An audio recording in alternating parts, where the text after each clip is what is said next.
Today on Lightning Bugs. Well, technology changes really fast, and styles change really fast, and musical styles have such a short shelf life. They change pretty damn rapidly. That's right. Let's repeat that for the kids. Yeah, it's got a short shelf life. Happen. In reading this incredible Frank Sinatra biography, I had gotten up to the early 60s. And in the early 60s, Frank had been working with Nelson Riddle, and he'd been working with all the greatest arrangers, Billy May and Gordon Jenkins, and Frank was just hitting the peak of his stride. The timbre of his voice was at its best. He was such a maestro. He met a 25-year-old Quincy Jones early in the 60s, and he liked him right away. 25 years old. And he's got this 25-year-old Quincy Jones, and they're doing great work together. Quincy liked Frank as well, and they're doing great work in the studio, and some of the best recordings that Frank has ever done.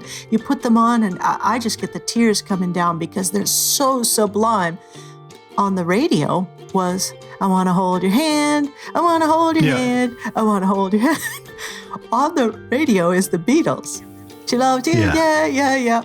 What must that have sounded like to folks who were recording 40-piece orchestras in the studio and who were doing these complex arrangements with these classic melodies? I want to hold your hand, I want to hold your hand. It must have sounded like the world was ending, but it wasn't. Hi, if you're enjoying listening to Lightning Bugs, please rate and review us on Apple Podcasts. It helps a lot. So you're here for another podcast of Lightning Bugs. I'm Ben Folds, your host. My guest is Susan Rogers. She's a record producer, sound engineer, and a professor. She's worked with such diverse artists as Prince for years, Barenaked Ladies on their biggest hits, David Byrne, and more than you could shake a stick at. Susan has a doctorate now in music cognition and psychoacoustics from McGill University, which she earned when she quit the music business. She's a professor now at Berklee College of Music in the Music Production and Engineering Department. Susan and I talk about how our brain determines what kind of music we like and how daydreaming can reveal our true desires. Good stuff. Let's get into it with Susan Rogers. 1, 2.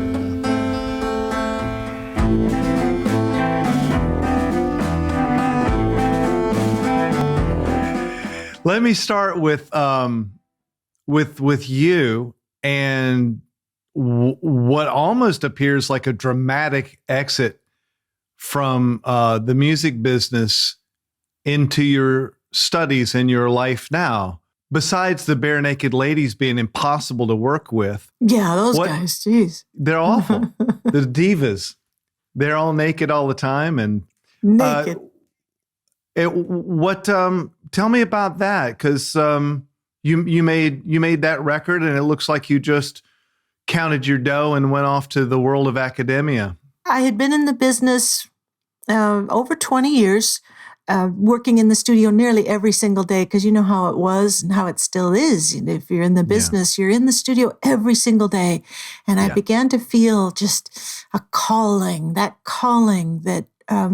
made me think I would really enjoy looking through a microscope or doing the work of a scientist. And it was the same as the calling I felt when I was a little kid to be in music. It felt identical, only it was for the sciences. And I thought, oh, well, it'll go away, but it didn't go away.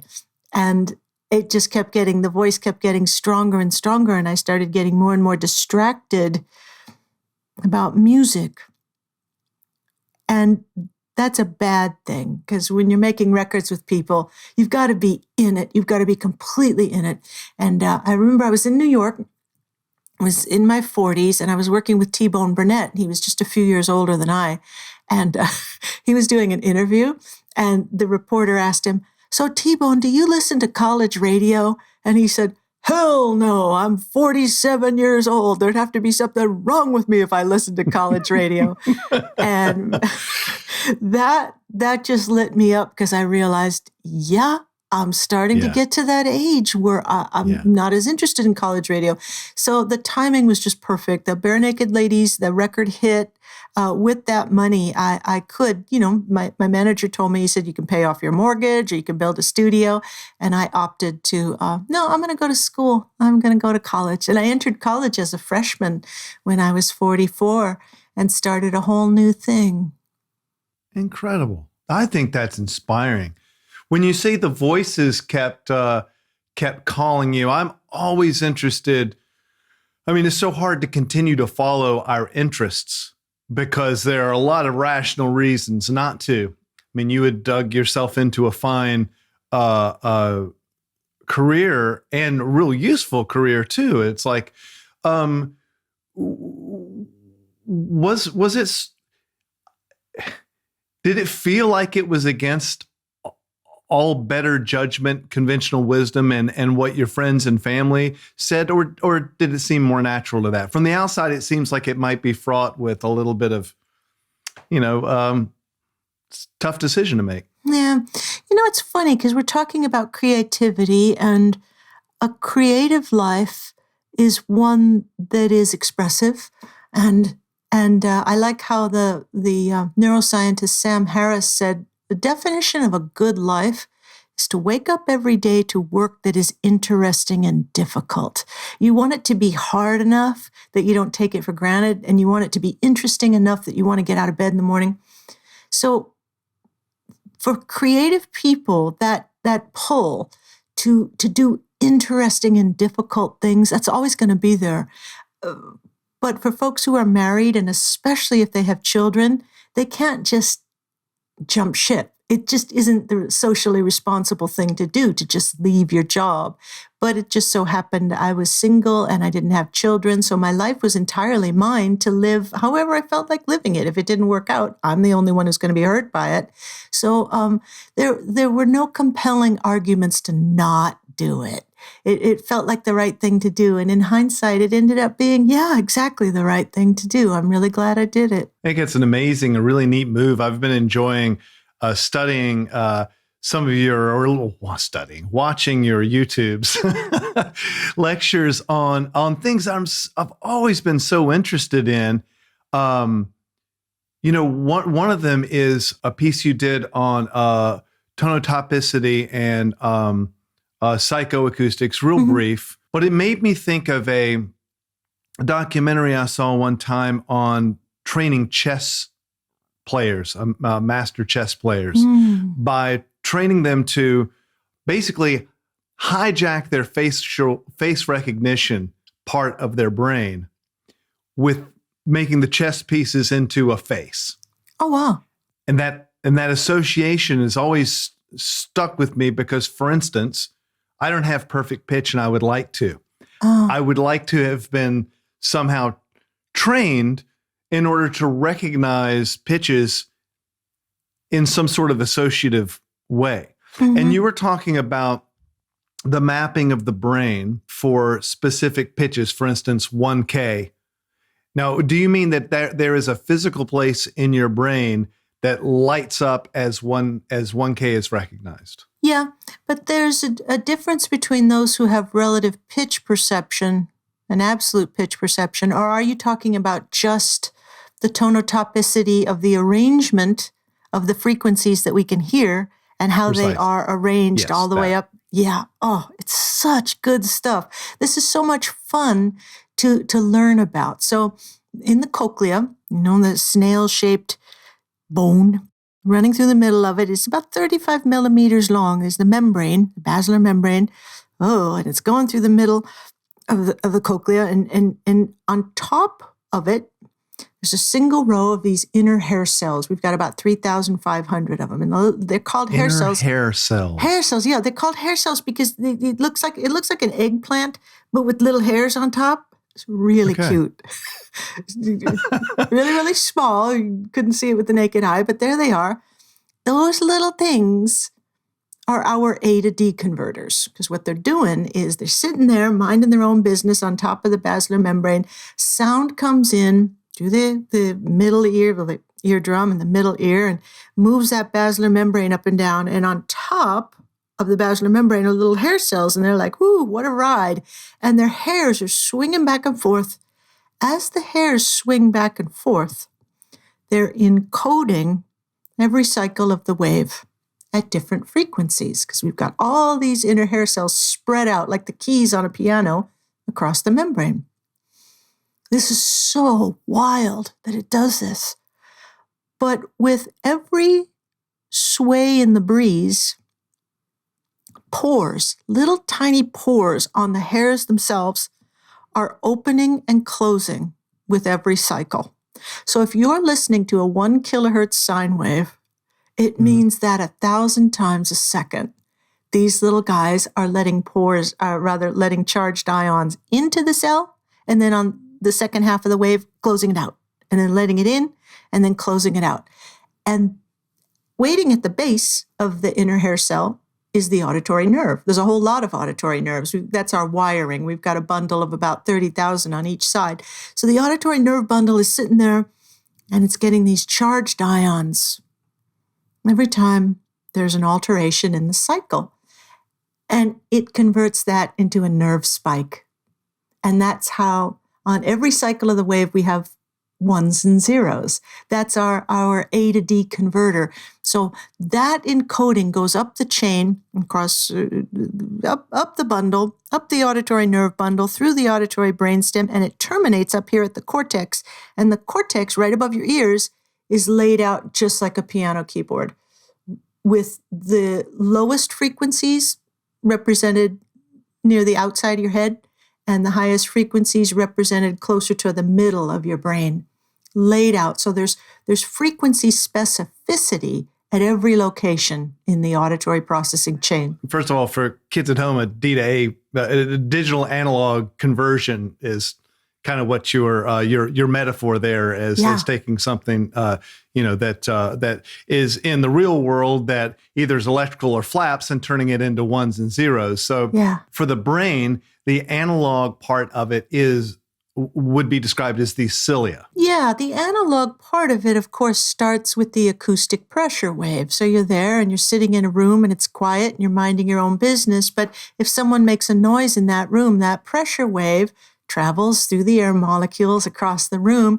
gets into your ear.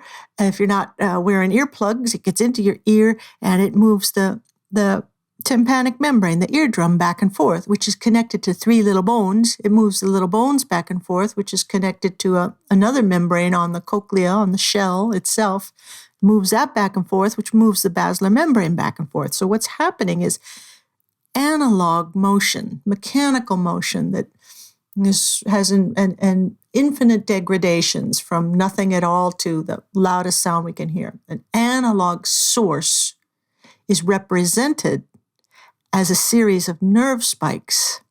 We can consider a spike to be a 1 and the absence of a spike to be a 0. It doesn't seem like much, but when you consider there are roughly 30,000 auditory nerves on each side coming out of the left ear and the right ear, when you take something simple and you replicate it enough times, you can convey a lot of information. There are only 26 letters in the English alphabet, and we've got 200,000 words or something like that. Simple things in great numbers can represent the difference between this version of a song and another version of the song that you can perceive as those two versions are different. Even though the differences are really, really small, you can still tell. Hi, Ben. This is Patrick in Utah in the United States. I'm loving your podcast, and I loved your book. Thanks. I'm a high school psychology teacher, and I talk about creativity with my students when we talk about intelligence and different types of intelligence.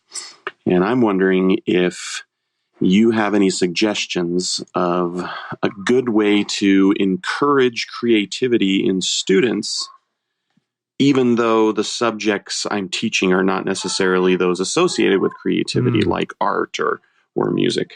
Have any suggestions? Thanks. Oh, wow. Well, I suppose if anyone would have the suggestions, it'd be you teaching me. But it's kind and awesomely humble of you to ask. My idea, I think the first thing is to recognize the creativity in everything we do is the first thing. It would sound like a small thing. And I repeat this little story all the time, but I had a guy tell me he regretted that he wasn't creative anymore because he now lives a life where he's a scientist. I felt like my job as a musician was to point out that he is in a creative field. And the best that I could do as a piano player, how? Like, look, you have to creatively visualize what you want to either, if it's an invention or what you want to prove, or you have a new idea that, hey, maybe there's this thing called gravity. I got hit in the head with an apple. All these things involve creativity. They involve inspiration, and creativity is about, to some degree, problem solving.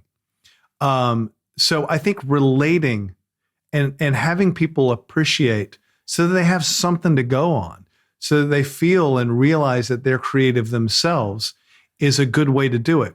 You can just frame art as being the playground and the laboratory for pure creativity. So as artists, we're given the playground just purely to be creative. Those tools that we use in order to make things musical or make things painting or movies or anything, these are the same tools, I presume, that you use when you build a motorcycle, or you create an experiment, or you build a business, or you create anything. So I think it's, first of all, about identifying and appreciating creativity. The notion of creativity has actually in itself, as it's been worshiped, has also been marginalized as something that only certain weirdos like me do. But if any of your students aren't creative, they probably don't have a pulse and they probably don't breathe. They're not human beings. And I think driving that into their head, we have low creative self-esteem unless we're directly in the arts. And then we feel marginalized because other people are putting food on the table while we're off in the clouds making things. But it all is about ideas and making things. That's my long answer, but you know that better than I do. You're a teacher. What about intervallic sort of memory or recognition? The way that I'm sure that my father, who knows nothing about music at all, recognizes somewhere along the way. And I think that's why I was thinking about the hijacking of face recognition. Once it hits the AD converter, and we've decided that 1K is lighting up this one little this one little part, and at the same time,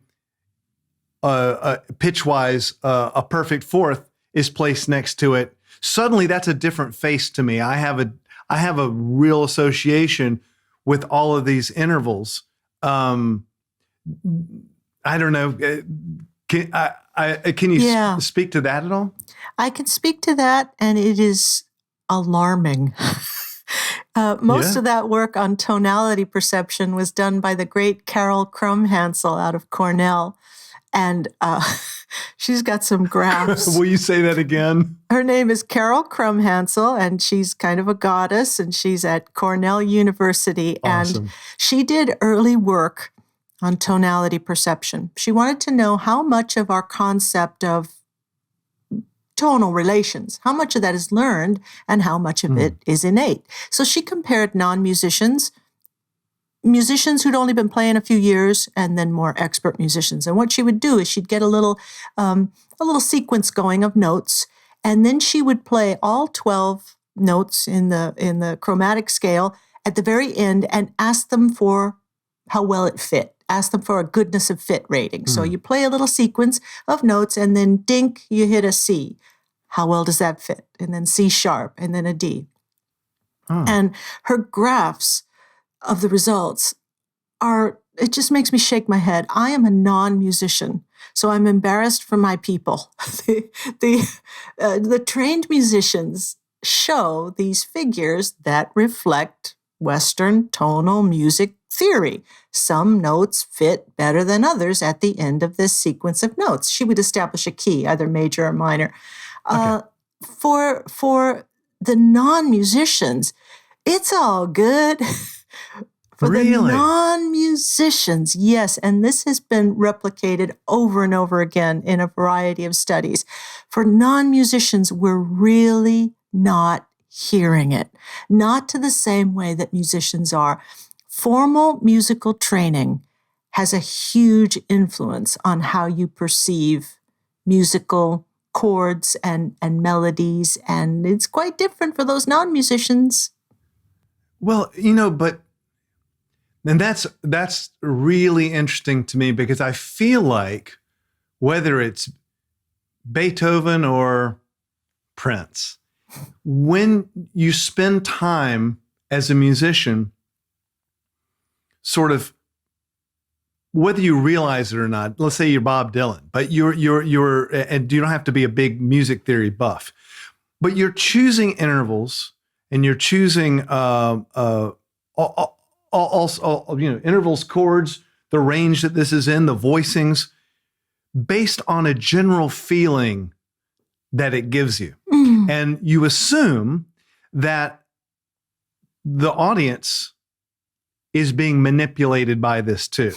So if I'm going, I'm so happy I'm a major third, and then I'm so sad I'm a minor third, that your average person is going to be manipulated even by the most subtle things. I feel I can drop out notes then out of a chord. Let's say I have a major chord going, and I've established that with an audience, and I just start dropping that third all the time. No thirds anymore, leaving the audience to imagine the third. Then it's not there. We don't need to talk about that person. We brought him in the first act, and he's there. I feel like these things are reaching people. Now, whether or not they can tell you if it fits or not, maybe because their imagination is still broader than those who have been told that an E major, an E natural is not in the key of C. It's not in the key of C minor. Sorry. You know what I'm saying? I know what the rules are. Right. You don't know what the rules are. But why can I still manipulate you is what I wonder. Because I know that as a composer, that's your job, is to take things that people don't know what you're doing, and you're subtly working intervals that they couldn't say, but you still feel it. I think that's incredible. There's still quite a bit of mystery there as to how that happens. We know, kind of almost now goes without saying, that learning is a big part of it. Here's something that I find mind-blowing, and it's fairly recent discovery, and I think your listeners will find it interesting too. So you're a kid, little kid, you're listening to music. When you're listening to music and and it feels good and you like it. You're hearing a record, you're hearing it on the radio, you're hearing it somewhere, and it feels good. You're releasing little hits of dopamine, little bits of dopamine. Right. And your reward pathway is tapping your auditory pathway kind of on the shoulder saying, remember that. Remember that. That felt good. Remember that. And what's actually happening is the auditory cortex, right where we process sound, is actually getting shaped to be more receptive to music that we like. So whether you're listening to your mom play piano in the living room, or you're listening to Bach, or you're listening to the radio, or whatever's on the radio, when what you're hearing is accompanied by the release of those feel-good neurotransmitters, you're like, yes, please, more of that. And what ends up happening after a lifetime of listening is you get really good at knowing what you like and at recognizing what you like. So everything is the way it is because it got that way. And your individual brain learned what it liked at an early age and has been seeking that ever since. We are so decisive when it comes to music that we like and music that we don't like. We are pretty darn decisive. So when you say you as a trained musician, you know your intentionality. You know what you intend to do by the chords that you choose. We listeners have no way of knowing what you intended, but we know how this work sounds in relation to other work we've heard in the past. And it's either going to get us or it isn't going to get us, depending on what we've heard in the past and what we bonded to. Yeah. And I mean, what's interesting about that to me is that, so if you grow up and you're listening to a lot of Peter, Paul, and Mary when you're a kid, and so chord voicings, intervals, melodic patterns, even the tone of one of their voices, just something about the timbre of their voice lights up gives you a little dopamine hit for the rest of your life that you seek. I still feel like there must be an understanding of what the intervals are somewhere because you're associating them. You're hearing something when you're a kid. You can't say, "Oh, that's a tritone," but somehow it's part of the association of hearing that music. Then, if I employ those intervals in a song that I write, it might light up someone's interest who doesn't know what a tritone is, doesn't know if it fits or not, just knows that it reminds them. And that makes me wonder about how much more people know about music than we think. Yeah, there's some scientists who say everyone's an expert because we know what we like. And I think of music listening a lot like food. When we're little kids, we learn how adventurous we can be when it comes to trying new foods. And sometimes if we get punished for trying new foods, I don't mean punished by our parents. I mean, if your mom says, "Come on, you're going to like it. It's going to be great. Taste it." And it sucks. And it's terrible. You may, over time, become a person who is kind of narrow-minded and very, very conservative in your taste in food. You did, it was punishing, it was not rewarding. When you tried new things, you're going to stick to the safe and narrow. But it's the same way with music and the arts. If you, when you were young, had rewarding experiences for being adventurous with your musical taste, you're going to grow into an adult who's open-minded and more liberal about considering, I can see that. I can imagine that. This is different than anything I've ever known, but it's cool. I like where they're going. And you'll listen to that new music or that new style, and you'll integrate that into your existing library of what good music is. Just like a foodie or a gourmand is going to be more adventurous, is going to try more new foods, and is going to have that wider palette. I know you were going to suggest that I have a weekly resolution for your listeners. Yes, please. So Thank you. I've got one for them. Let's bring it in. Let me explain how this works. So the default network is where your brain goes when it can do whatever it wants. And we spend a large portion of our day activating it. So if you don't have a phone in front of you, if you don't have a laptop, if you don't have a task, if you're not task-oriented, and especially if you have to really concentrate on that task, you can't activate the default network. But as soon as you get on familiar ground, as soon as you know what you're doing, you can zone out and you can get that default network going. The default network is the precursor of creativity. It's like awake dreaming. It's daydreaming. It's mind wandering. Amazing. When you are daydreaming, which is something that is not talked about enough and not valued enough for adults, when we daydream, what we're doing is we're saying to our brain, "Okay, I don't have anything I need you to do right now. Go have some fun." When your brain goes off to play, to its little happy place, it's gonna go right to where it gets a treat. Right to where it gets a reward, to what makes it happy. That little place that it goes to, that little happy place is you. That's you. That's what you want. It's what you want. It's showing you who you are. It's showing you what you want. When I was a kid and I would daydream like all kids do, I daydreamed about, well, I had never seen a recording studio, so I didn't daydream about that. But boy, did I daydream about musicians, not being one, being there with musicians. And later in life, when I knew what a studio was, When I daydreamed, it was the recording studio that I saw. It was my happy place. It was what I wanted. So I pursued a career so that my body could be where my brain already was. When I transitioned into the sciences, I was daydreaming about the natural world and how it works. Put my body there. The weekly resolution I would have for your listeners is every day for the next week, set a little timer. Set yourself a little timer for 5 minutes or 10 if you've got it, and let your mind do whatever it wants to do. Don't read anything. It wants to do. Yeah, don't read anything. Don't look at your phone. Don't have any music playing. You don't have to meditate. Don't try to have a blank mind. I was going to make that distinction, yeah. Yeah, don't meditate. Let it go to the little dog park that it loves. Let it off its leash. Let it go have some fun and pay close attention to what you daydream about. It's what you want. It's what you want.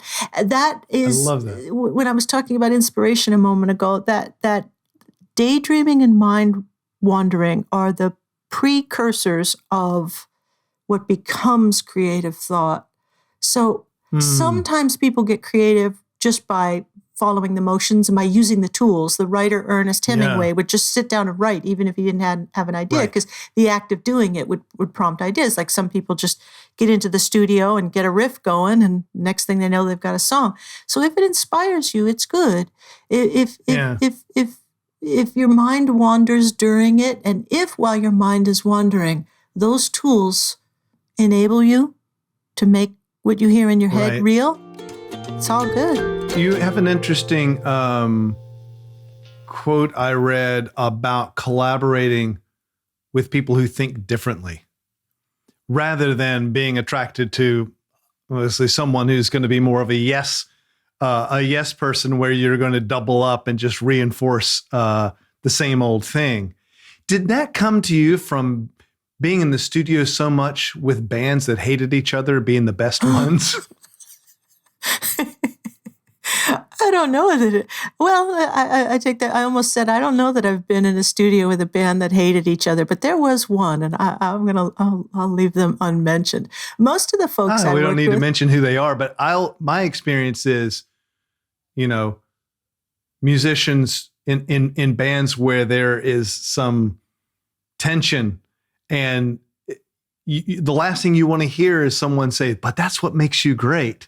You're like, that's what makes life suck. I hate this fucking guy. But it's almost a cliche. To me, it's like the bands that are all grumpy with each other and seem to have all this tension, have all these great ideas. And I never heard it put like you did, which is go out and find collaborators that think differently. Well, I got that from Bill Verplank. Bill Verplank's a fellow in Silicon Valley who's older than I am, and he's credited as being one of the inventors of the computer mouse. He's a brilliant guy, and he came to McGill, and he gave this talk, and it really changed my life. Boy, if I had only known that when I was in the music business, because he was talking about collaborative endeavors, like making a record, and he was saying that the greatest chance of success happens when different archetypes of thinkers get together. So the archetypes he put on the board were the artist archetype, the songwriter, the Steve Jobs was his example, but the visionary. A visionary has an idea for a record, and that visionary is great at imagining a song or a record that doesn't exist, but not necessarily trained at actually building it. So the Steve Jobs has to go to a Steve Wozniak and say, can you build this prototype for me? Just like a Prince might need an engineer like me, or any artist is going to need an engineer to actually manifest your ideas. But after the two of you have gotten together and you've built this prototype or made this record, you're still in trouble because now you have to sell it, and engineers are not strong in understanding social relationships, and artists, their head is in the clouds. They're not too good at it. So you need someone who understands people and can get that record out there in the world and knows what people are going to like. That's another collaborator who should think differently from you. You don't want that person engineering your record. You want that person selling your record. Right. And then the fourth archetype that he mentioned was the competitor. Bill Verplank actually called that person the bully. But in my experience, these people aren't necessarily bullies, but they are the people whose minds get a thrill out of winning. They want to win. They want the biggest slice of the pie.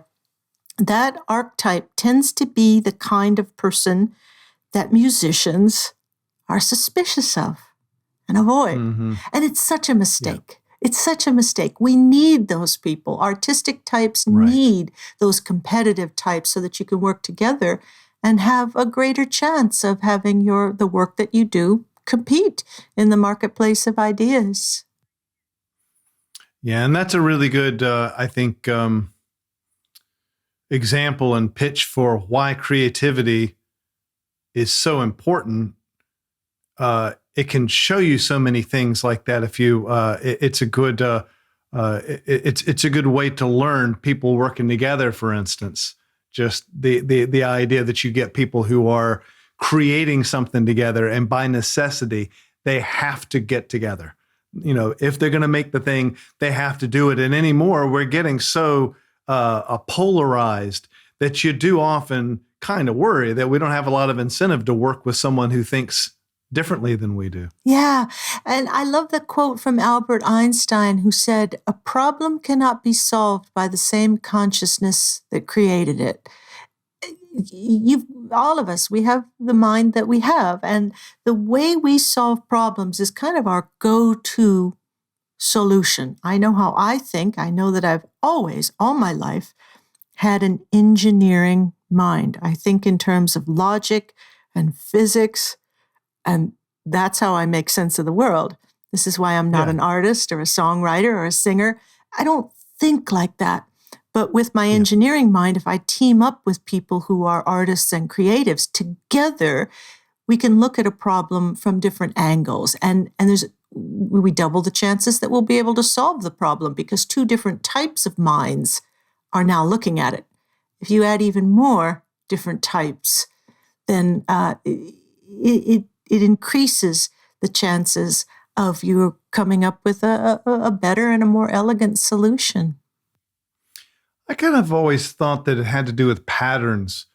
What's similar about your way of solving a problem would be the same, would be a different way of looking at patterns. A poet would be thinking of, I'm establishing a rhyme scheme so that someone perceives patterns, not because it's cool to say there once was a man from Nantucket and know what's next, but simply because you're establishing patterns, just like a waveform or a pitch or any of this stuff. To me, that kind of seems, as I get older, especially, I think of scientists and engineers as way more artistic than I used to.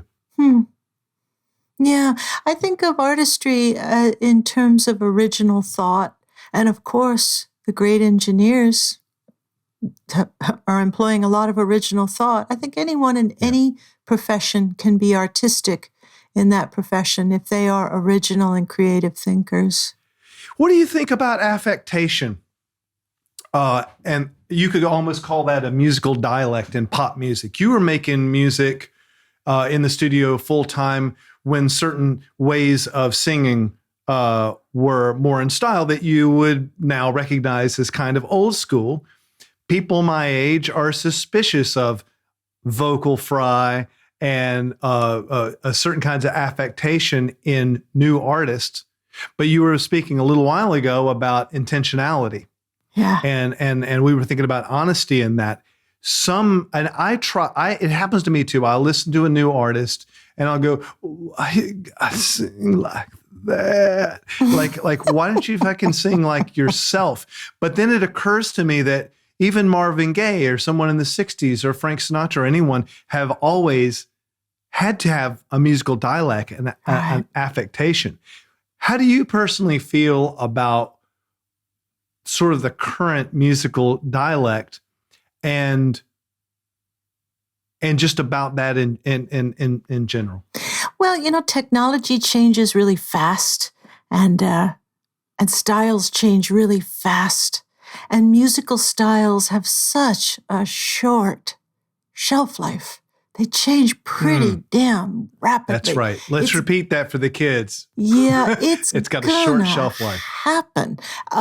In reading this incredible Frank Sinatra biography, I had gotten up to the early 60s. And in the early 60s, Frank had been working with Nelson Riddle, and he'd been working with all the greatest arrangers, Billy May and Gordon Jenkins. And Frank was just hitting the peak of his stride. The timbre of his voice was at its best. He was such a maestro. Other musicians, for those who don't know, worshipped Frank Sinatra. They didn't like him, but they worshipped his musical talent, and they all considered him a genius. Anyway, he met a 25-year-old Quincy Jones early in the 60s, and he liked him right away. 25 years old. And he's got this 25-year-old Quincy Jones, and they're doing great work together. Quincy liked Frank as well. And they're doing great work in the studio, and some of the best recordings that Frank has ever done. You put them on, and I just get the tears coming down because they're so sublime. On the radio was, I want to hold your hand, I want to hold your hand, I want to hold your hand. On the radio is the Beatles. She loved you, yeah. What must that have sounded like to folks who were recording 40-piece orchestras in the studio and who were doing these complex arrangements with these classic melodies? I want to hold your hand. I want to hold your hand. It must have sounded like the world was ending, but it wasn't. And the Beatles Isn't that were crazy? great. And that was all Capitol Records. Yeah. I mean, you haven't gone outside. Like, that's all Capitol Studios. One day, maybe the Beatles come in to do a track because they're on tour. The next day, Frank Sinatra. The next day, Nat King Cole. Well, Frank had gotten off of Capitol. He had gotten off of Capitol before the Beatles came along, but the neighborhood was still the same. He was working at United Western. It was United Recorders on Sunset Boulevard, just up the street from Capitol. And what is that called now? That's still there. I think it's called East West. Is it East West? That's right. Yeah, it was Ocean Way for a bit, and then I think it's East West now. But these rooms, these rooms with these that would fit a whole orchestra. What would you have thought if you were an orchestra musician, if you were an orchestral arranger, if you were a classic singer like Frank, and you're looking at the charts, and the Beatles have just wiped you out? He would certainly be thinking the same thing that many artists think today when they look at the charts, and they're going, what? So, your Cardi B, right, is now you're telling me that this is better than what I'm doing?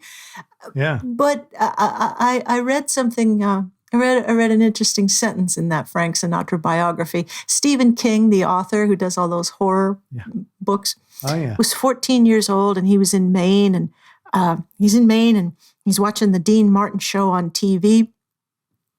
And the Dean Martin said something disparaging about his guests, the Rolling Stones. He said something disparaging about their hair. Maybe it was the Beatles. I don't remember. It was one of those bands. And Dean kind of dissed them. And Stephen King said, "Fuck you, you old lounge lizard." Yeah, that's what you'd think. That's what you're supposed to think. You're 14 years old, and you're supposed to think that earlier music is not for you. You want your own. You want your own. Can't blame them. And but the way it goes back into sonic stories to me is that you have a new affectation or dialect of singing would be a big important part of it. The pronunciation of your of your words. Like if you're a heavy metal dude in the mid 70s, you might be going, "My lover." Well, they wouldn't say lover, but they would take their R off, like you'll do certain things at your own dialect. No one fucking talks like that, but that's the way that they sang. And so that's your cue to understand it. When you have Frank Sinatra pronouncing with really good diction and everything, then the Beatles come along and they've got a different, even just the thumbprint of one syllable of the Beatles would be a cue for the new audience, for the kids to understand all that sonic story. They know immediately that their hair is moppy now. Yeah. They know that they're from England and all this. It's amazing to me that that's and I the think case. it's an emblem of exclusivity. The affectations are a way of saying, not the older generation. I don't care how they did it before. Yes. This is how I do it now. And it's not just the affectations. It's the same thing with their sonic palettes and the sounds that they're using. Yeah. They're saying we're rearranging this and it's for us. How do you feel, having spent your whole life in the studio, about where, of course, you're teaching all the newest technology? I learned how to use GarageBand almost a year ago now because of lockdown. And now I'm really inside Logic and taking a C4 multiband compressor to my voice and finding a little 200 and bringing that down and listening to the release and attack of it and everything. Like, I've gone nuts. Do you think that's that accessibility? Well, for one, you mentioned Tony Berg, and Tony told me to stop fucking around with this podcast and my Logic and make a record, that people want to hear me write songs and quit fucking around. Do you feel it's a distraction at all for us? And that ought to be left to those of you who have lab coats, or you feel pretty good that I'm sitting here all night long last night trying to find the room resonance in my voice? Yeah, I don't know. You know, we have debates in our department about whether or not we should still be teaching the old large format analog console. Should we still be teaching kids cooperative recording, getting a group of people in a room and putting mics in front of them and recording them? How valid is it? And are we not preparing them for the real world? But the thing of it is I think about Rhode Island School of Design or any other art school. If you're a kid in art school, yeah, you can use your computer and make digital art, and you can learn all the specific techniques that are required to make that art, and it will be good art, and you probably make a living if you're lucky. But that doesn't mean that we should ignore watercolors or pastels or oil paints. Right. Learning to push paint around on canvas is a really difficult thing to learn. So I think of the different technologies as just being more branches on the tree rather than being a serial or a linear progression. Yeah. I think if it is so accessible that now it's easier to get caught in it. I had no choice before. I had to go to the studio and bring my idea in there. Now that I have the option and it's so accessible, and I think it's awesome. I want it to be accessible, but I do worry that like Tony said, I need to stop fucking around and write a song. Well, thank you for your time. It's good to talk to you. We actually spoke on the phone for a while back probably late 90s about making a record together. I remember. You remember that? I remember pacing around in my front yard and everything. Yeah, awesome. I'm glad you remember that. I was in a hotel room at that time. I was in San Francisco, but boy, I really wanted to work with you. I've always admired your work. It didn't work out, but I sure admire your work, and I wish you all the best with this, because wow, you're really good at it. Oh, thank you. That means a lot. I appreciate that.